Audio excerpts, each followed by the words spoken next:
on this Monday night. We see them, now we can pull them over.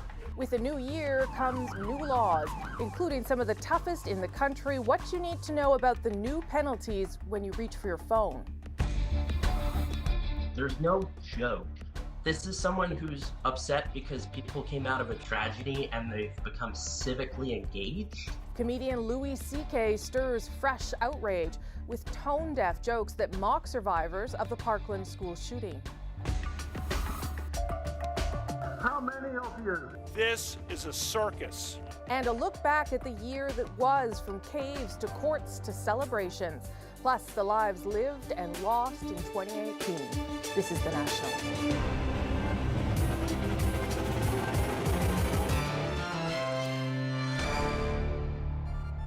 We are just hours away from 2019, and police across the country have a New Year's resolution in mind for Canadians. If you're still in the habit of reaching for your phones while behind the wheel, give it up or face the consequences. As Olivia Stefanovic explains, drivers had better start paying attention if they want to stay on the road. I'm just gonna drive up and down the shoulder here. On Canada's busiest highway. Oh, there, right there. It doesn't take long for Ontario Provincial Police Sergeant Kerry Schmidt to spot a distracted driver. You know why I'm stopping you? Probably because I had my phone. Probably because you had your phone. That's right.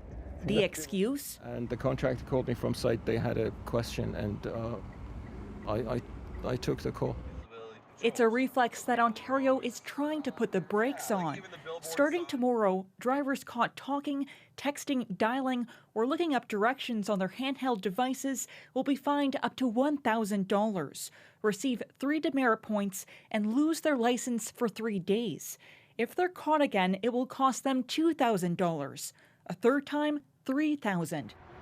They're the toughest penalties for repeat distracted drivers in the country, enough to make this driver change his behavior.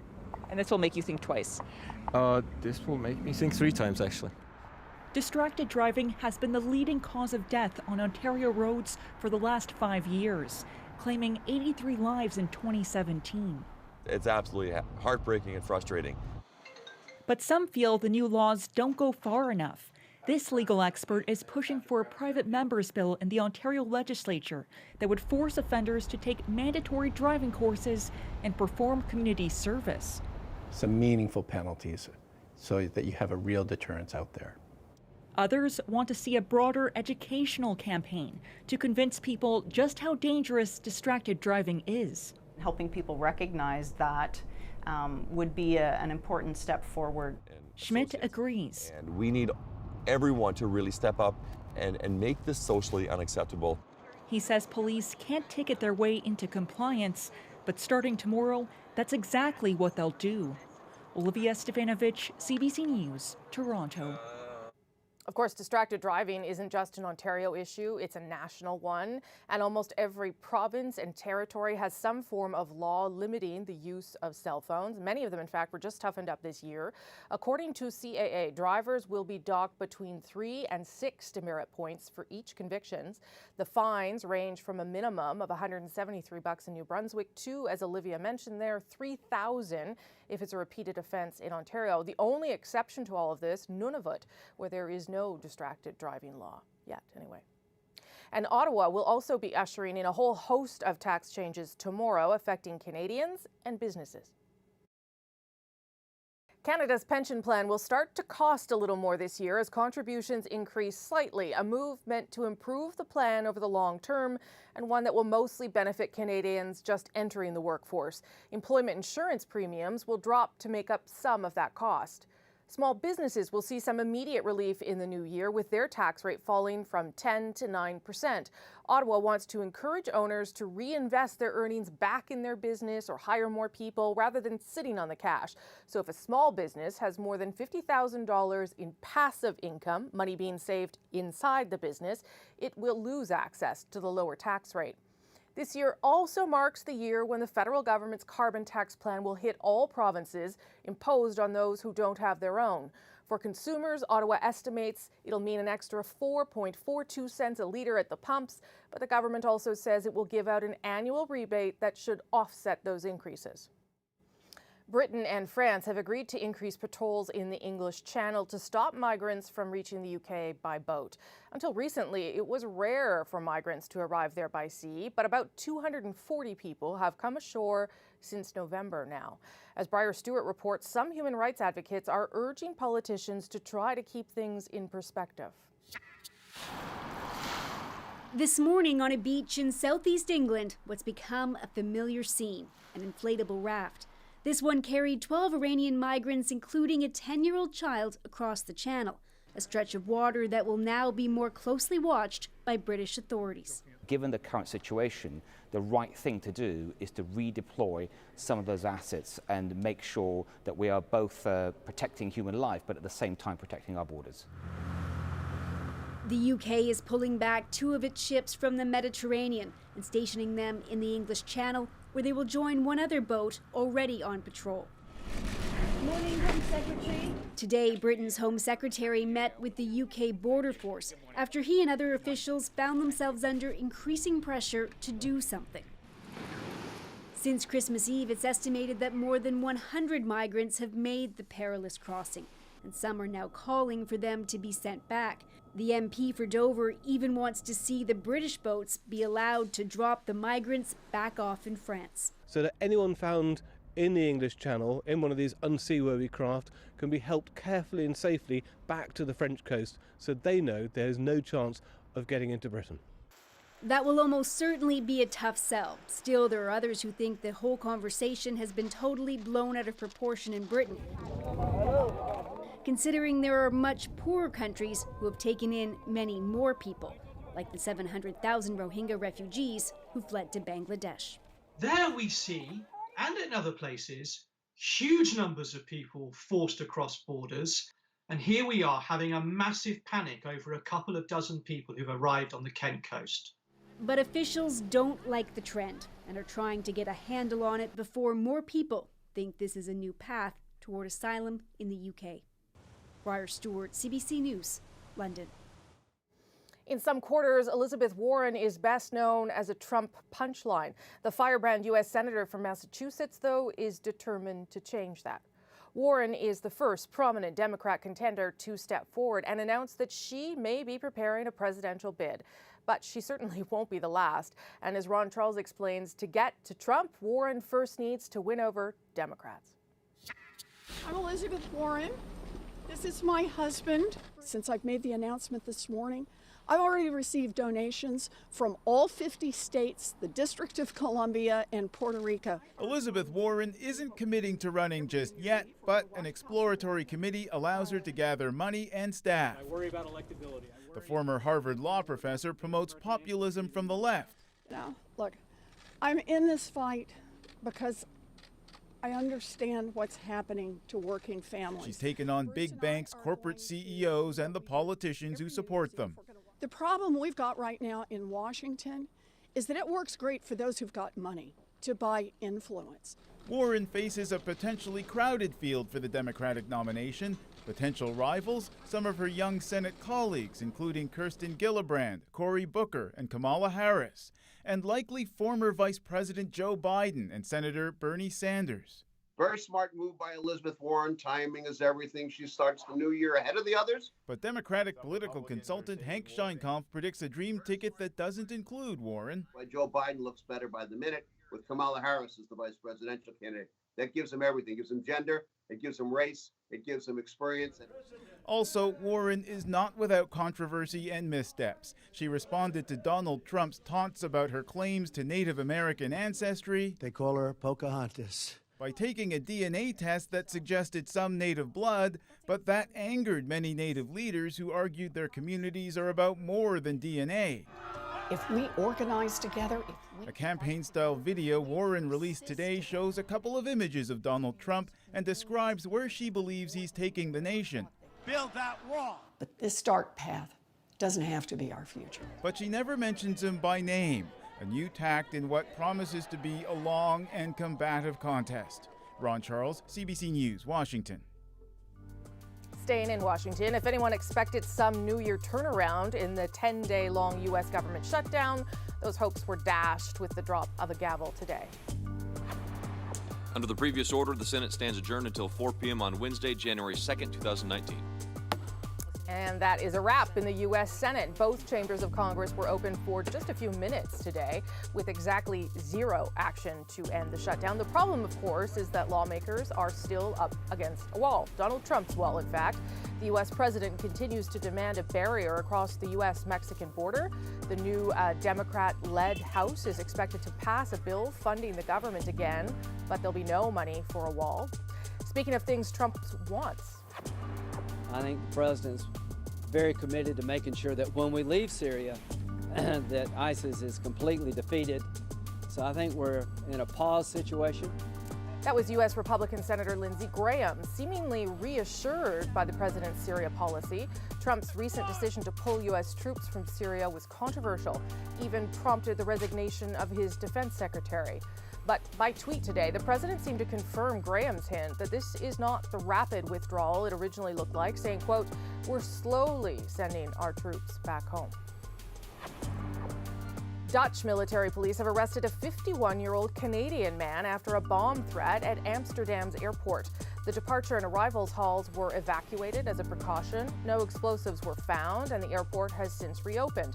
The investigation is ongoing, and police expect to have an update tomorrow. Today is the tax deadline for charitable donations in 2018, and if previous years are any indication, Canadians will give at least $14 billion to help others. But as Karen Pauls tells us, baby boomers, they give a lot, younger Canadians less. And for charities she spoke to, that's a disturbing trend. The children of South Sudan that we just met, they mentioned that going to school is like a dream. Bayan Yamut's Grade 5 Global Citizen Club is learning why 58 million children around the world are not in school like they are. It's a long way to school, and there might be people catching you and trying to shoot guns. They don't have washrooms. Yamut lived in Lebanon's war zone for 17 years, so she knows firsthand why it's important to teach more fortunate children about social justice and philanthropy. You'll be able to turn this empathy and compassion into action. Try that soup too. Reaching young people has become a top priority for charities. Some recent studies show Canadians over 50 donate 75% of all individual gifts, worth $4.3 billion. And the next generation isn't stepping up. Donors under 40 dropped to 22% in 2014 from 41% in 1985. As elderly parents pass down their wealth, charities like this one aren't necessarily benefiting from it. That's because their children may be using that money to pay down their debt, go on a trip, or buy a cottage. If we're to look at about 30% of giving heading that way, if that doesn't translate into continued giving, that will put significant financial stress on an already stressed charitable fundraising system. The kind of fundraising approach that you might take for a 75-year-old donor versus a 20-year-old donor, that messaging, that very delivery vehicle might be quite different. For example, UNICEF Canada has done away with those orange change boxes kids used to carry at Halloween. It's now focusing on educating children. This is our giving catalog. The Mennonite Central Committee recently sent out surveys to find out what projects donors will support. We'll have to be clear about our message and what value we bring to our donors. World Vision Canada's online catalog and child sponsorship program are still attracting baby boomers, but it's doing a lot of research to find out how to mobilize young people. We need to reach them when they're available. It's on their terms. What kind of activities would you or games you would plan?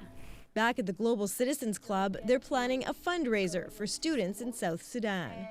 I really liked how we're helping other children like us all around the world. These young people, at least, are getting the message. Karen Pauls, CBC News, Winnipeg. Lots more still ahead on the Nationals this New Year's Eve edition. In what is now a tradition around here, our 2018 edition of Rewind, a look back at the moments and the lives that left their imprint on the year. But next, comedian Louis C.K., he's in trouble again. This time it's over his mocking of survivors of the Parkland school shooting. He's just swung open the door and gone, you know what? I'm going down in flames and I'm going to take as many people with me as possible.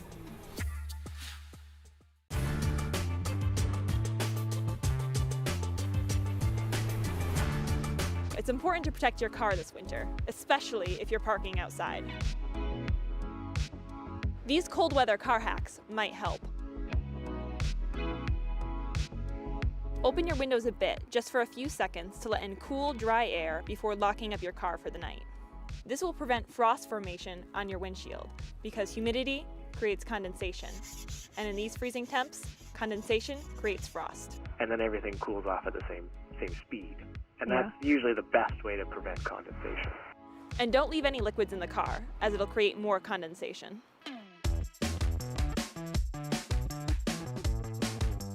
Defrost your windshield with the AC on. It's designed to pull moisture out of your car, which could help clear frost faster. If you want to save time in the morning, here's how to clear your windshield fast. To make a homemade de-icing spray, mix 2 parts rubbing alcohol with 1 part water. Put in an old spray bottle. Spray, wipe, and go. Rubbing alcohol and water mixture can dissolve the water crystals, which is ice, almost exactly the same way that water dissolves sugar and salt crystals. Some people shell out for a car cover, but here's a cheaper alternative. Slide tube socks on your wipers and wrap bags around the side mirrors to help protect from ice and snow. Some people leave their wipers up at night, but experts don't recommend it. We've seen them come down, and when they come down, they can break the windshield. Your windows and windshield are important, but if it's cold enough, your car door can actually freeze shut. And trust me, you don't want that. Here's how you can stop that from happening. Take some cooking spray to apply to the rubber seal around your doors. Make sure to wipe off excess with a paper towel. The oil can help prevent water from sticking to the seal.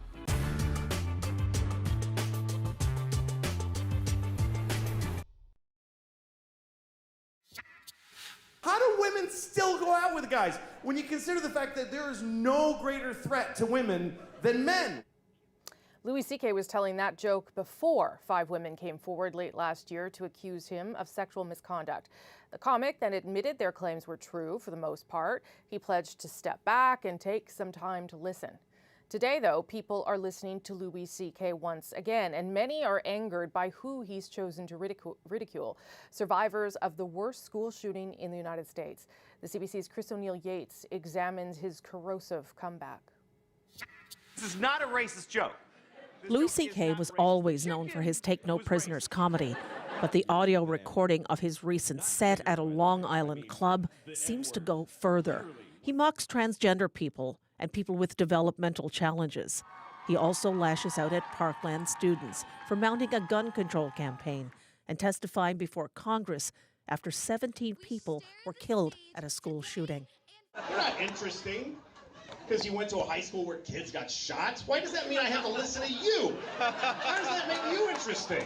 You didn't get shot. You pushed some fat kid in the way, and then now I gotta listen to you talking? For those who lost friends and loved ones, Louis C.K.'s commitment to self-improvement rings hollow. He pretty much was like, these stories are true, I apologize, I'm gonna step back and listen. And the problem is that he didn't make an actual genuine effort to listen.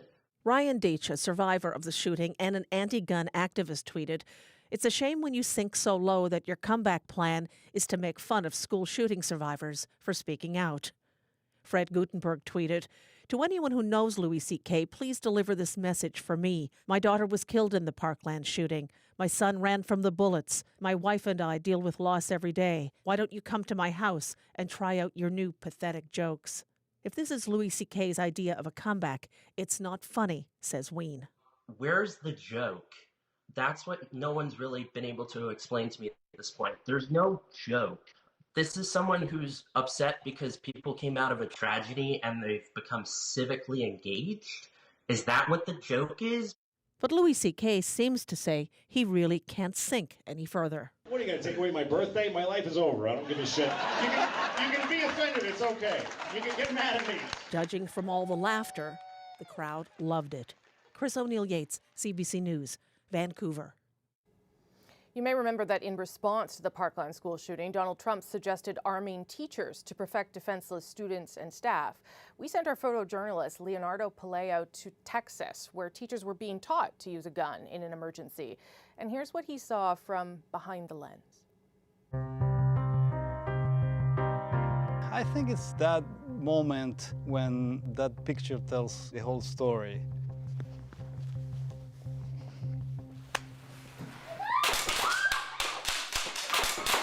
Ceasefire! Ceasefire! So the one that I remember really well, vividly, is the one that we shot in Arlington, Texas. It was just after the shooting in Parkland, in Florida. Maybe less than 10 days after that, we were at an academy which was training teachers to carry firearms in classrooms. So these teachers had to face these shooters that were coming into their classrooms. And they were shooting with training rounds that were 10 times more powerful than paintball rounds. So that if they hit you, they hurt. So one of the teachers, her name was Jay-Z. We were following her since the beginning of the training. There's this moment when this shooter enters through the door of the classroom and she faces him. Go, go, go! Get over in the corner. Get chairs in front of you. And she tries to shoot, but she can't. She fumbles the gun, and she's now protecting herself with one of her hands. And so you think how that makes sense.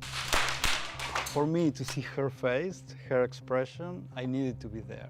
I wasn't even thinking that I could be shot at, which I was.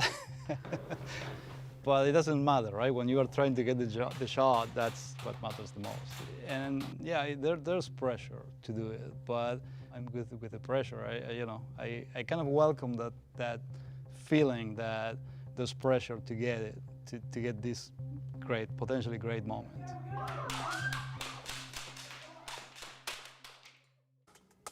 We have to take a short break, but up next, our look back at some of the moments that shaped the year, from a wedding that put the royal touch on Hollywood, yeah, you know which one, to the experience of surviving a monster tornado in eastern Ontario. My daughter was in the air. That's our unit over there. And when it ripped our roof, my daughter, she went flying up and I'm holding her hand.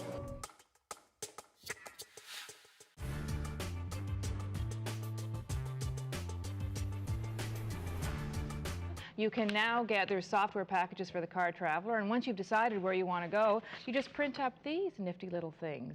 Some of the programs will even suggest nice stops along the way, sightseeing extras. And here now to show us a new way of travel planning is technology columnist Tom Keenan. He's in Toronto. Hi, Tom. Hi, Brent. So, Tom, are these big paper maps that Tina's having such trouble with a thing of the past now? They really are. You know, this is probably the perfect Father's Day gift for anybody who loves to sit and daydream about going somewhere. Because what you can do with this program is plan a trip anywhere in North America, not only to see the shortest route or the most scenic route, but find out about attractions on the way. You can just sort of sit all day and plan trips. Yeah, well, exactly. I mean, when it comes time to actually getting into the car, do you not need any documentation at all? Is that the deal? You can actually print out from this right on your own laser printer a pretty good map that will give you all the routes. You can print out lists of all the attractions on the way so you know where to stop. You could ultimately, I guess, put this on a laptop computer. I would not like to be in the car with you if you were driving along with a laptop computer on one side and the steering wheel on the other hand. But eventually, of course, it'll get built right into the car. So if you're one of the early adopters, one of the people who has to be on the leading edge, this is the time to get into the software. Okay, now you mentioned attractions. Exactly how much information is there included in the attractions? It knows about a lot of strange places. I mean, I knew about the head smash and buffalo jump because I'm in Alberta,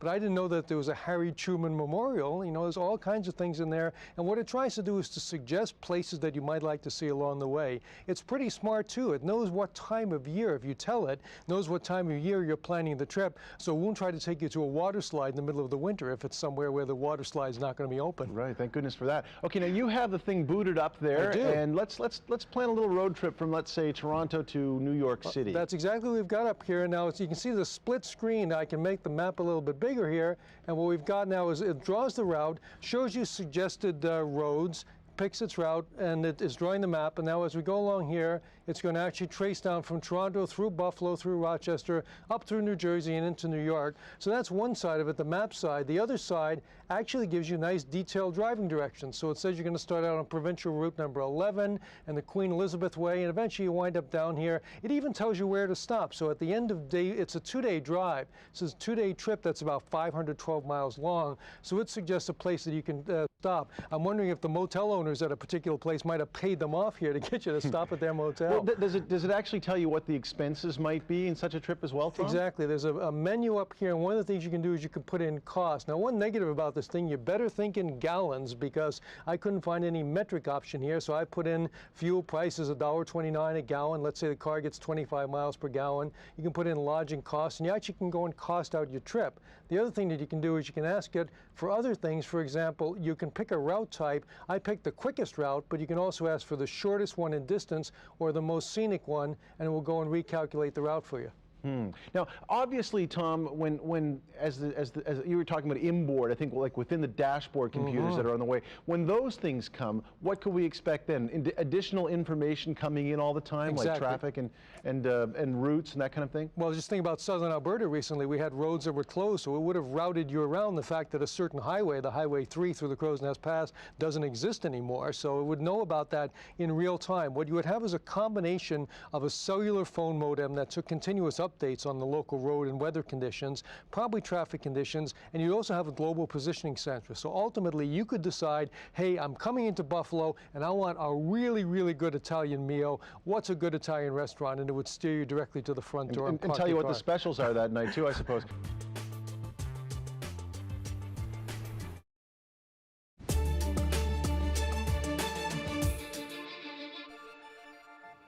Tonight we're taking stock of the history we witnessed in 2018. In some ways, it was a year of extremes, from crazy weather to unspeakable violence. But there were also moments of joy and victory, not to mention romance. Here's our Rewind 2018. The melting polar ice, the droughts, the mega storms. Climate scientists say they're already the results of the globe warming by 1 degree since the industrial age. In their report today, scientists with the UN's Intergovernmental Panel on Climate Change issued a dire warning that the Earth can only handle another ½ degree more. For different regions, for extremes, for ecosystems, livelihoods, it's very clear that ½ degree matters. At about 4:40 p.m. it hit Dunrobin, a semi-rural community 35 kilometers west of downtown Ottawa. My daughter was in the air. That's our unit over there. And when it ripped our roof, my daughter, she went flying up and I'm holding her hand. Just imagine fire on either side of the road, flames licking the undercarriage of your car, then your car dies. With hundreds of fires burning across the province, the BC government has declared a provincial state of emergency. The mudslide surrounded my car as I was looked over at the river and the trees are just coming down, choo, choo, choo. Just to give you a sense of the rising waters already, we were here yesterday. This is basically a parking lot. I'm up to about my knees. It gets deeper with every foot. In the far north of the Philippines, raging waters swept away trees and roads. Flooding was also widespread in Hong Kong and across southern China. The dams feeding Cape Town's water grid are now less than a quarter full, and people have been told to limit what they use from the taps to 50 liters per person per day, or watch the city run dry. What does it mean for a country like South Africa to have a city like Cape Town on the verge of losing its water? Well, it's a total disaster for us. It shows the impact, the negative impact of climate change. So sometimes we think, oh, it's so cold this winter, you know, how could the planet be warming? But the glaciers are telling us that yes, over time we have a warming planet. There may still be ice, but it's not going to be there long enough to support and sustain a whole of our subpopulation. Here in western Hudson Bay.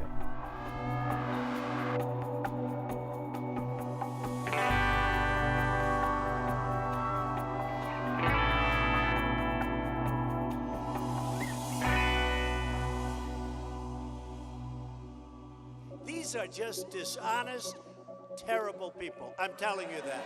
Terrible people. You know, CNN, fake news, MSNBC, you know, that's really the enemy of the people.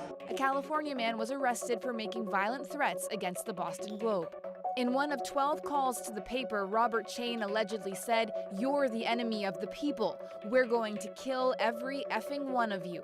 If I may ask one other question, Mr. President, if I may ask Peter, one other question, are you worried? That's enough. That's Mr. enough. President, that's enough. Ask one of the other folks. That's enough. Pardon me, ma'am. Mr. Excuse President, me. That's enough. Mr. President, I had one other Peter, question. let's If go. I may ask, are you worried about indictment? CNN should be ashamed of itself having you working for them. In Jim's defense, I've traveled with him and watched him. He's a diligent reporter who busts. Well, I'm not a big fan of yours either. You are the enemy of the people. Go ahead. Mr. President, why are you Excuse me. pitting Americans Peter. against one another, sir? Peter, what are you trying to be him?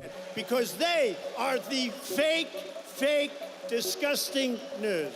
There's a fire alarm here. You might have heard it in the background. We're going to find out what the latest is We'll be here right back. at CNN. We're going to be right back. But CNN's New York anchors were not right back. They were forced to report on the crude explosive device from the sidewalk. Later, Hillary Clinton spoke about the device addressed to her. It is a troubling time, isn't it? Yet again in this country, first responders race to the scene even as the event unfolds. Can't answer. We got about 4 bodies down inside. Those images of Americans led away from the scene of yet another mass shooting. This one at the offices of the Annapolis Capital Gazette newspaper in Maryland. Most of the men MacArthur is accused of killing are among the same men police had been looking for years before. It's a serial killer. A twisted portrait of MacArthur begins to emerge. Well, once again, we're live here on the National following major breaking news in Toronto. There are local media reports of Before the gunshots, sirens, and police tape, Danforth Avenue had been as it always is on warm summer nights, a popular strip of restaurants, cafes, and ice cream shops, a draw for families. The chilling video shows how quickly a gunman can turn a best-loved neighborhood into 5 blocks of carnage. We were eating and the guy started shooting, and we were sitting actually out on the patio and we heard shots, so we went inside, and then he came in the restaurant and he shot the girl right in front of me. It all started around 1:30 this afternoon. Which way was he going?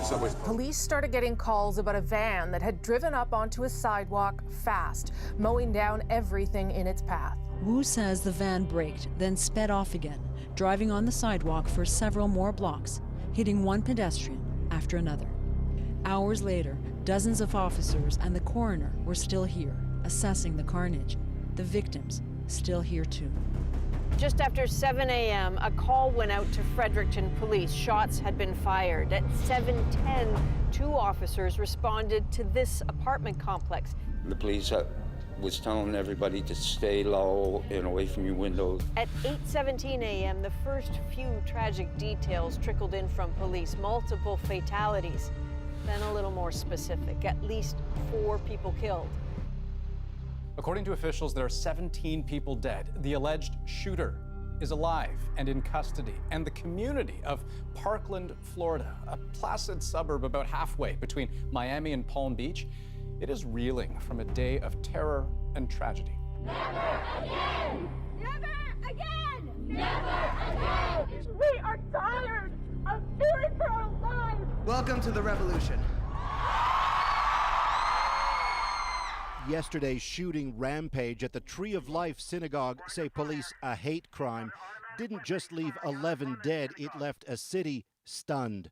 The accused, Robert Bowers, reportedly shouted, "All Jews must die," as he opened fire.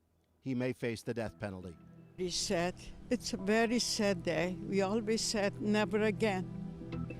But it did happen again.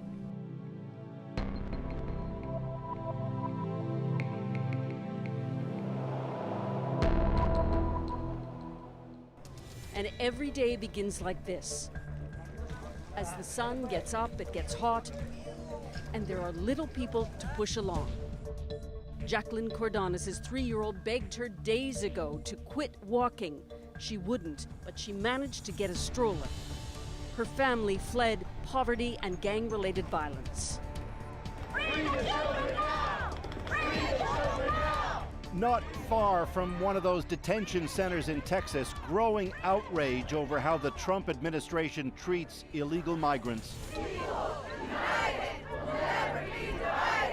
Specifically, children separated from their families after a directive from Donald Trump himself.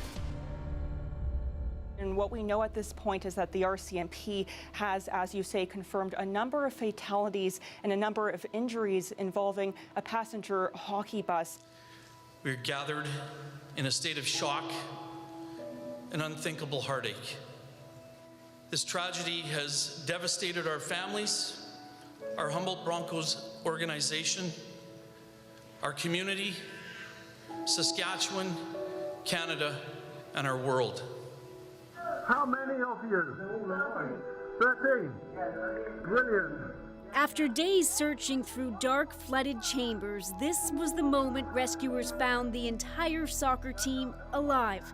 The boys and their coach went into the cave as part of a team outing, but heavy rain flooded the way out, trapping them deep inside. Rescue crews, including those from the UK, China, and the US, had been painstakingly searching in the treacherous conditions.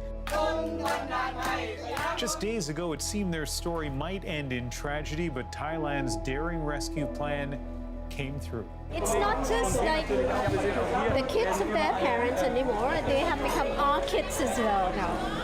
Ah, it's so nice. A lot of happy people here tonight in Thailand.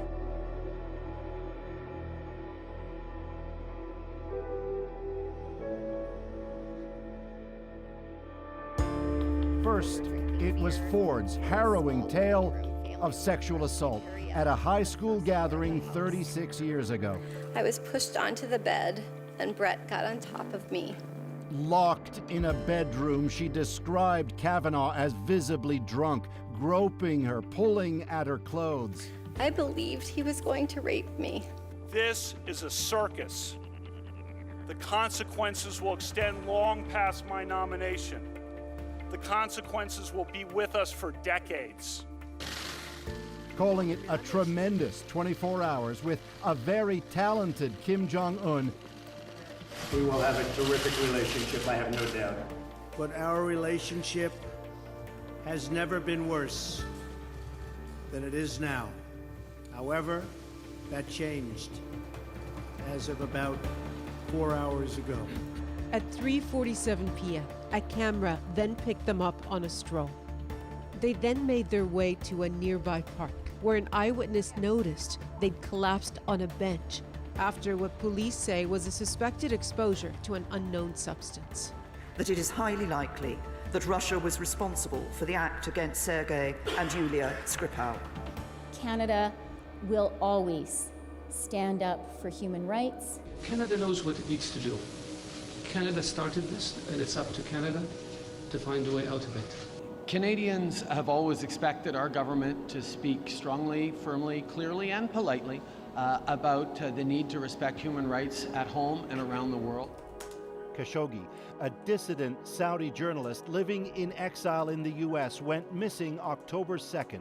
Last seen on this security video going into that consulate, Turkey believes a Saudi assassination squad was waiting inside and that he was captured, killed, and perhaps dismembered.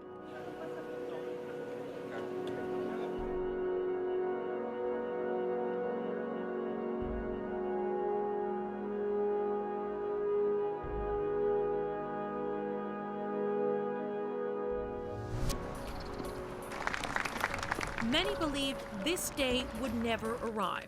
Donald Trump hated NAFTA and relied on his country's size, might, and used the threat of tariffs to get what he wanted at the negotiating table.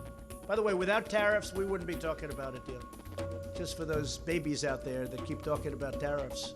To keep the deal alive, the Prime Minister knew Canada would have to make concessions admitting today some were more difficult than others. Free and fair trade in North America is in a much more stable place than it was yesterday. Thousands of General Motors workers and their families are suddenly in a very precarious spot. This is a move that is going to have a huge impact. Obviously, the thousands of workers themselves, their families, but the economic ripple effect will be felt far beyond General Motors. I've been through a closure in London. I moved my family twice for this company, and they do this to me. It's terrible. Peter Tosh's Weed Anthem, Legalize It, came out back in 1975. And today, over 40 years later, Canadians bought their first legal gram of pot at midnight in St. John's. You've got a bag full of dope here, so I assumed, wow, you're just going to be stoned all the time. No. This is for, like, I want to help people understand the importance of, like, knowing what you're doing before you get into it.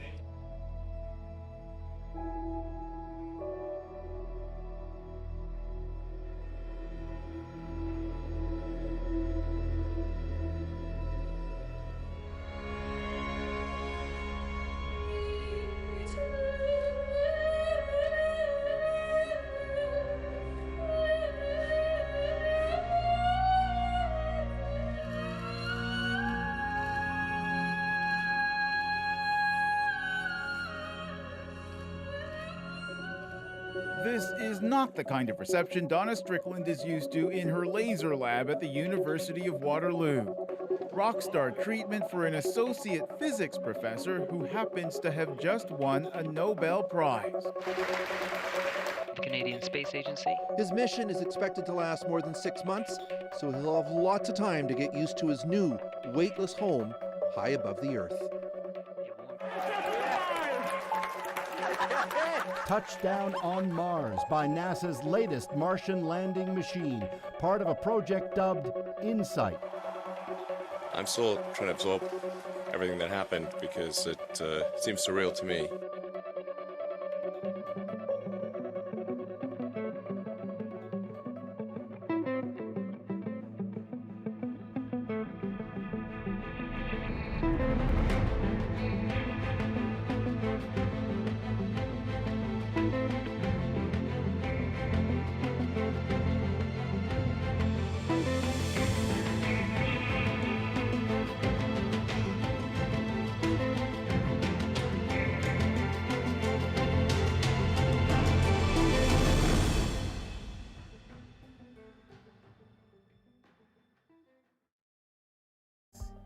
I had forgotten there was an Olympics.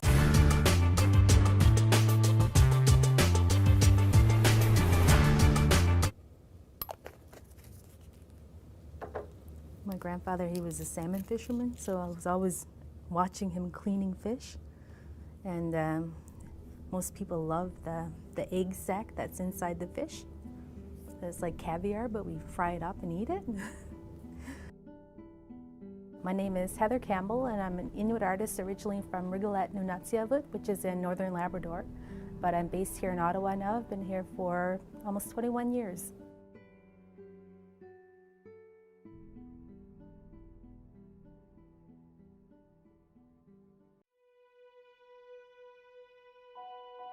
The piece that I have in the show is called Methyl Mercury, and it's a watercolor and pen and ink piece.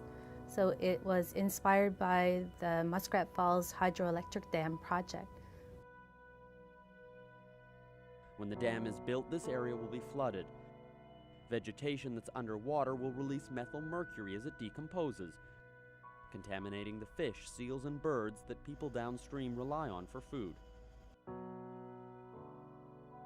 It's a way of protesting this project, but it's also that connection that we have with missing and murdered Indigenous women.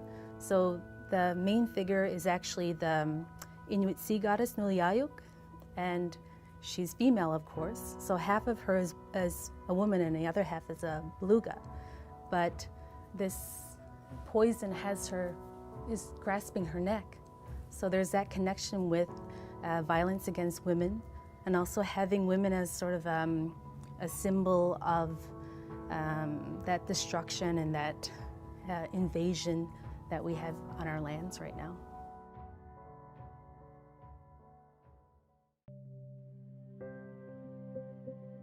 So part of the reason that people in our region are protesting this project is because a study has shown that the water that they're going to release from the dam will actually have methylmercury in it. And methylmercury is a neurotoxin, so we're afraid that this water is going to pollute the ecosystem that we rely on. At the same time that the protests were really ramping up in our region, it was around the same time that the trial was going on for the people that murdered Loretta Saunders. So she's from the same community that my family is based in right now, and I think that really hit home the issue of missing and murdered Aboriginal women. And it was in the back of my mind at the same time that I was creating that piece. So it was hard to kind of separate the two. So I just, made something that kind of dealt with both issues. I want visitors to look at the piece and have not so much an intellectual reaction to it, but I want them to have an emotional reaction and say, oh my God, why is this happening? How is this happening in Canada in this day and age? I know that it's sort of a controversial image because it's also depicting violence against women, but I want them to have that feeling in their gut, that same feeling that we're feeling, that we're powerless against this giant project that's happening. We feel like we've got our hands tied behind our back, and I want them to get an idea of how that might feel.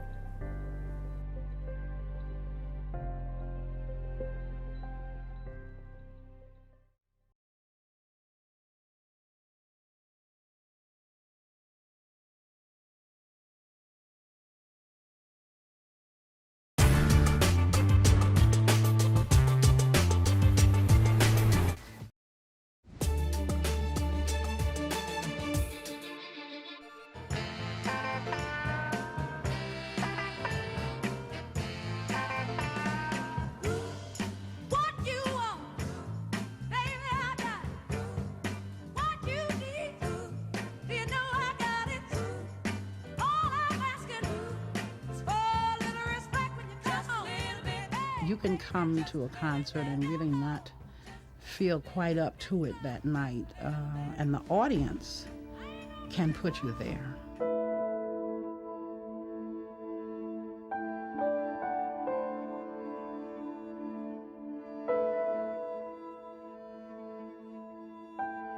If you're going to continue to be a writer, you cannot become totally involved, no matter how intriguing certain sides of the thing you're writing about may be.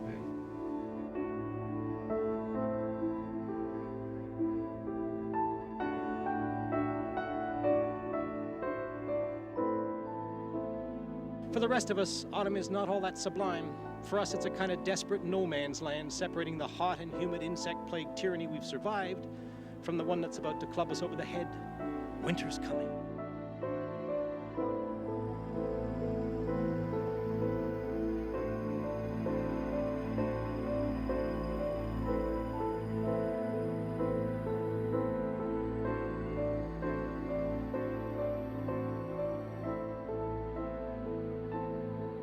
Just suppose there's a 10% possibility that there is a hell. Is it worth taking the chance? My illness has meant that I cannot use pencil and paper, so I have to do things in my head. I'm impatient with waste of time. There is so much I want to do. Bulger's rule of Boston's crime scene casts a large shadow in the American imagination. He had been an FBI informant for decades. That legal cover allowed Bulger to indulge in racketeering, loan sharking, extortion, drug dealing, and especially murder.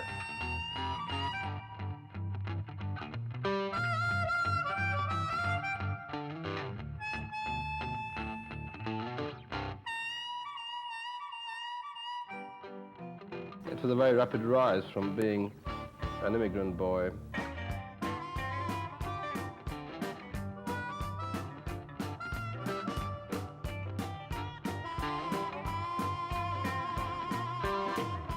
Stop by status, went for the inside door. And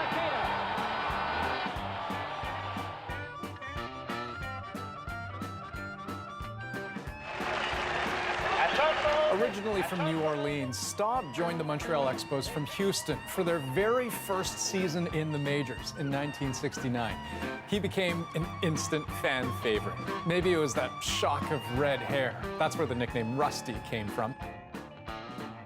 I've learned that it's a lot easier to teach kindness than it is to teach hate. I'm in constant pain, and most of the time I'm limited to my wheelchair. But that's the last negative thing you're ever going to hear from me. Instead, I want to share my dreams with you.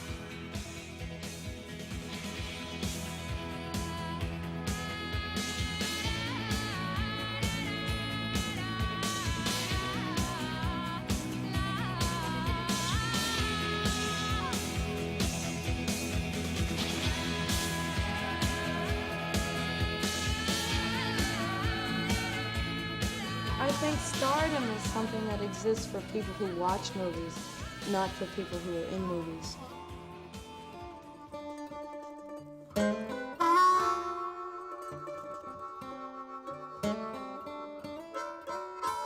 I've gotten along with people everywhere in this world and heard some incredible stories, largely because I sit down without an agenda and just ask the very simple question: what's for dinner? What makes you happy?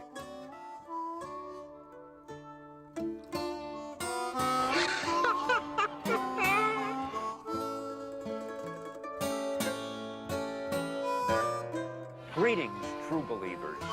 I'm Stan Lee. He was the king of comics, the charismatic man behind the Marvel Universe, the face of Marvel for so many decades. So I don't think it matters whether they're monsters or what. I think the important thing is the reader and the viewer in television has to care about the character. Patricia, I need my full kit. Maggie? Yes? Painkillers, coagulants, grab everything. Mary Pratt's work has been defined by color and the way she captured light. I think I trained myself from a very early age to think of the day in color.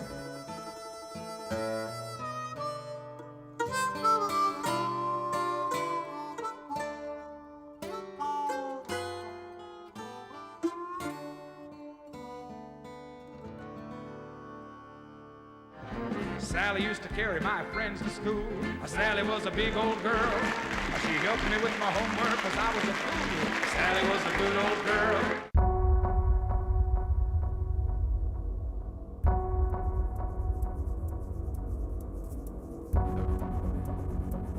I think there are many things that we can do to better life for as many citizens as is humanly possible.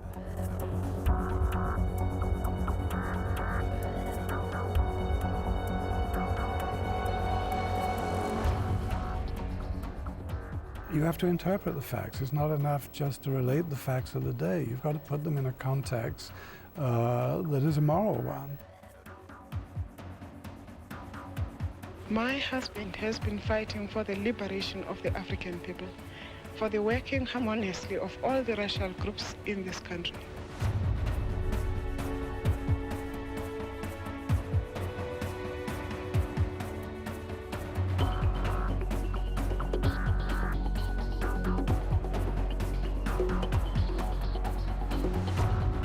And the purpose of our movements will be justified in every step forward we make. And I do not want the Quebec nation to lose another referendum.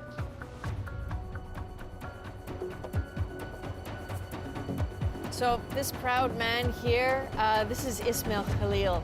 Ismail was a pharmacist in Raqqa before ISIS took over.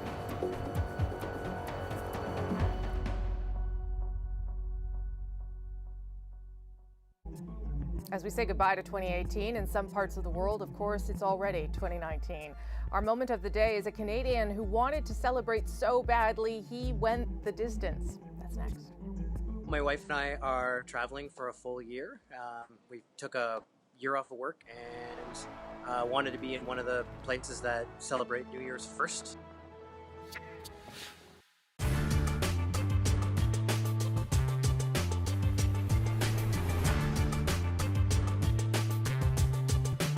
Paradise Papers are the latest document leak to reveal how thousands of Canadians keep money offshore and how this problem is growing. Now, other leaks have shown how the wealthy use tax havens to avoid paying taxes. What this one shows is the extent to which Canada has become a major player in this game. So, what are tax havens and why are they a particular problem for Canada? Here's a quick run through on how they help people avoid paying tax. If you want to move your money abroad, you have to have someone set up a company or a trust. Pay someone to act as the director or trustee in that country, though they're usually a little more than a name on a paper. Then you can start to move your money into an account. And while your money's offshore, it can grow, and there are ways to put off having to pay any taxes on it here in Canada, and it's all perfectly legal. There's a lot of places you can choose to do this. There are more than 60 tax havens around the world, including Switzerland, Liechtenstein, Guernsey, and a lot of tiny islands in the Caribbean. Because in addition to sandy beaches, places like Bermuda, the Cayman Islands, the British Virgin Islands, they all have very, very attractive tax deals with Canada. Canada doesn't officially track the amount of money that's parked offshore, but there's an estimated $250 billion in Canadian money in tax havens, and that's just the money that's there legally. And all that money's costing Canadian taxpayers a lot. A conservative estimate suggests that Canada loses about $6 billion in tax revenue every year because of tax havens. Just to give you an idea, that's enough for 200,000 new childcare spaces, 650 safe drinking water systems on First Nations reserves, 18 Super Hornet fighter jets. To be clear, that's money that could be coming to Canada in taxes if it wasn't so easy to avoid paying those taxes by keeping it offshore. But it's not always done legally. Because these tax havens have very strict secrecy laws, those laws can be used for illicit ends. Which is why they can be used to launder money, hide money from, say, your spouse, or conceal illegal activities, because it can be hard to tell what money's yours and where it came from. So, why hasn't Canada cracked down on the rules that allow this to happen? Good question. Some politicians have tried to make the rules tougher, but instead of cracking down, Canada's made it in some ways easier to avoid tax this way. Since 2009, Ottawa has signed deals with 24 tax havens, including the Cayman Islands, Liechtenstein, and the Isle of Man. These deals are designed to compel those countries to share more information about Canadians who have accounts and money there, so less secrecy. But in exchange, they actually make it easier for Canadian companies to set up there and bring home the profits tax-free. And you're probably not surprised to know, since those deals were first put in place, the use of tax havens has exploded.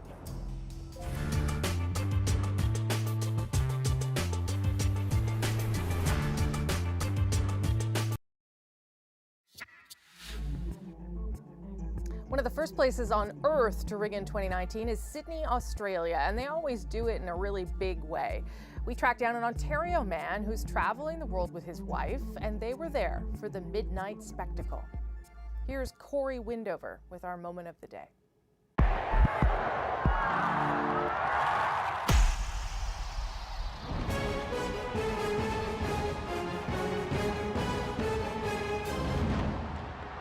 It's only 12 minutes, but pretty spectacular.